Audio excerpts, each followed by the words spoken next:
Hi guys! Flex ko lang, aming ganap for today. Kami ngayon aalis para maghanap ng location for photoshoot sa aking darating na birthday. So kami ngayon umalis at bago kami umalis, syempre nagpakarga muna ng gasolina ang aking halko at medyo malayo-layo aming pupuntahan. So ayan pagka-gasolina, nagdare-diretso na kami at syempre una muna namin pinuntahan ang parcel ng mahal ko from Lazada. Kaya ayan, nagpunta kami doon para hanapin ang parcel at order niya from Lazada. Ayan nga, makikita niyo ang daming order. After nun nga, umalis na nga kami at plano namin maghanap nga ng place at ang una namin pinuntahan ay ang Good Luck Resort. So ayan, malapit na kami sa Good Luck Resort at syempre pinarada muna namin at pinigyan kami ng parking ticket at medyo sabi ko wag na namin munang pasukin at medyo madilim-dilim na at tignan muna namin yung isang place, kaya umalis kami agad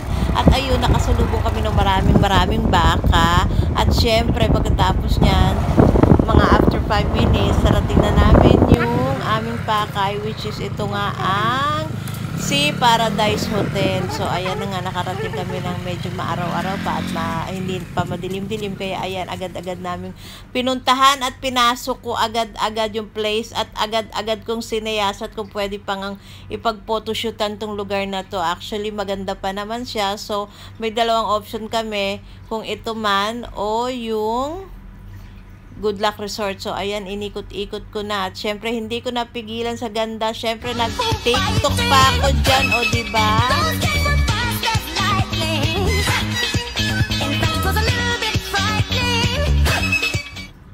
So after nga ng TikTok at umuwi na kami at medyo nagdidilim na at syempre nag-picture muna.